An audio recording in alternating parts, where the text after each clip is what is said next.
بسم اللہ الرحمن الرحیم۔ السلام علیکم ورحمۃ اللہ وبرکاتہ۔ کیسے تمام احباب؟ امید کرتا ہوں سب ٹھیک ٹھاک ہوں گے۔ میں ہوں محمد کاشف اور آپ دیکھ رہے ہیں نازداریہ ٹی وی چینل۔ اچھا محترم ناظرین و سامعین، آج جس موضوع پہ ہم بات کریں گے وہ ہے انفرادیت اور اجتماعیت۔ انفرادیت، آپ اچھے سے آگاہ ہیں کہ کسی ایک خاص فرد کو، اس خاص فرد کی سوچ کو یا اس خاص فرد نے جو پلاننگ کی ہوتی ہے وہ انفرادی طور پر ہم اس کو شمار کرتے ہیں۔ اور اجتماعیت کیا ہوتی ہے؟ اجتماعیت میں جیسے کہ جماعت اس میں ہم لے سکتے ہیں کہ جس میں لوگوں کا مجموعہ ہوتا ہے، جمع ہوتے ہیں لوگ، جمع، ٹھیک ہے، جہاں پر لوگوں کی سوچ جمع ہو، لوگ جمع ہو، ان کی افکار جمع ہو، ان کا اذکار ان کے جمع ہو، یہ ساری اجتماعیت کی طرف جو ہے ہمیں لیڈ کرتی ہے۔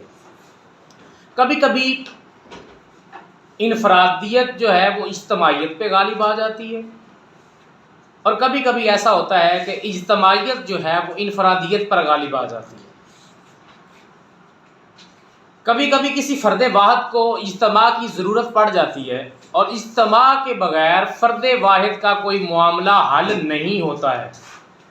اور کبھی کبھی جو اجتماع ہے اس کو کسی فرد واحد کی یوں ضرورت پڑتی ہے کہ اس کے بنا ان کے جو زندگی کے معاملات ہیں وہ آسان طریقے سے پورے نہیں ہو پاتے۔ یہ جو بات ہے یا یہ جو واقعہ ہے یا یہ جو سلسلہ میں نے شروع کیا ہے انفرادیت کا اور اجتماعیت کا، کہ دونوں کو ایک دوسرے کی کتنی ضرورت ہے، اس کو میں ایک واقعے کے تھرو، ایک قصے کے تھرو، ایک کہانی کے تھرو آپ تک جو ہے پہنچانے کی کوشش کرتا ہوں۔ ہوتا کیا ہے کہ ایک دفعہ ایک کسان اور اس کی بیوی جو ہے وہ بازار سے تھیلے میں کچھ خرید کر لاتے ہیں۔ اس گھر میں ایک بل میں چوہا رہتا تھا۔ اس چوہے نے دیکھا کہ اس گھر کے جو مالکان ہیں وہ کچھ لے کر آئے ہیں۔ اب جب وہ تھیلے سے سامان نکالتے ہیں تو اس میں جو ہے وہ ایک چوہا دانی ہوتی ہے جس سے چوہوں کو پکڑا جاتا ہے۔ اب ظاہر سی بات ہے چوہے کے سر پہ تو پڑ گئی نا کہ یہ تو میرے لیے آ گیا ہے، میری موت کا سامان آ گیا ہے۔ اب چوہا جو ہے وہ بھاگتا بھاگتا کبوتر کے پاس جاتا ہے اور کبوتر کو کہتا ہے کہ جو کسان ہے وہ چوہا دانی لے کر آیا ہے، مطلب وہ مجھے اب پکڑیں گے اور میں مارا جاؤں گا، لہٰذا کچھ کرو۔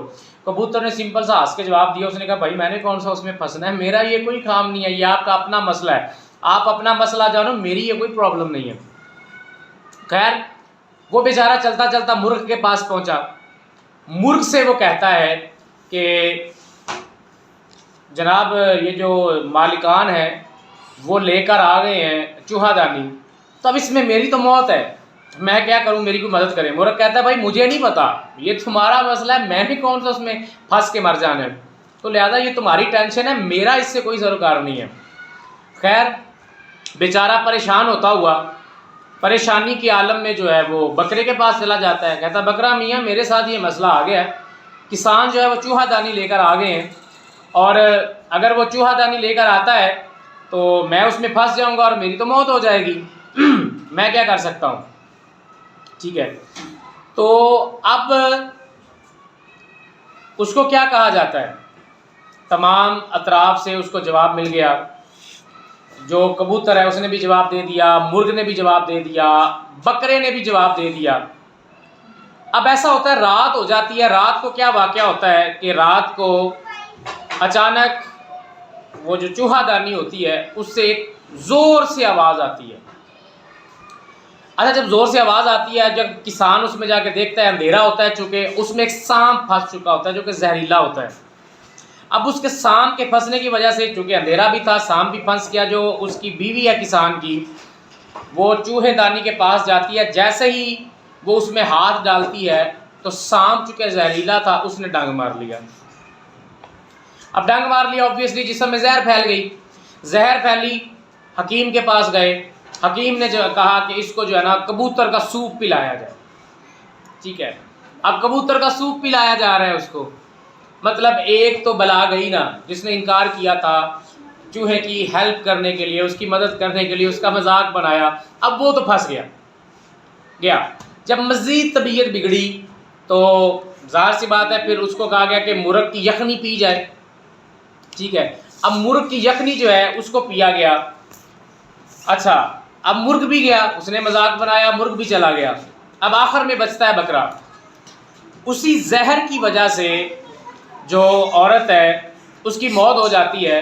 پھر مہمانوں کو بلایا جاتا ہے اور مہمانوں کو بلا کر اس بکرے کے ساتھ ان کی ضیافت کی جاتی ہے, یا جو بھی ایک سلسلہ ہوتا ہے مسلمانوں کے اندر, یا جو ہم نے بنا رکھا ہے یا جو بنا ہوا ہے جو چلتا آ رہا ہے. اب اس سے ہمیں کیا سبق ملا؟ چوہا ایک مظلوم تھا یا نہیں تھا وہ بات کی بات ہے, اس کو مدد کی ضرورت تھی. اس نے اپنا درد, اپنی تکلیف جو ہے وہ کسی سے بیان کرنے کی کوشش کی. اس کی ایک انفرادیت تھی جو کہ مجروح ہونے جا رہی تھی. اسے محسوس ہو رہا تھا کہ میری انفرادیت ختم ہونے جا رہی ہے, لہٰذا میں کبوتر کی مدد لوں, میں مرغ کی مدد لوں, میں بکرے کی مدد لوں. ان تمام کی مدد سے میں اپنی زندگی کو ہو سکتا ہے بچا لوں.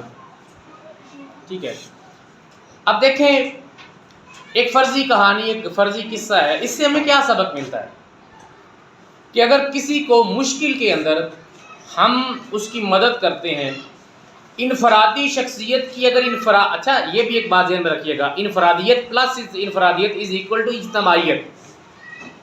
جب ایک فرد دوسرے فرد سے ملتا ہے تو افراد بنتے ہیں.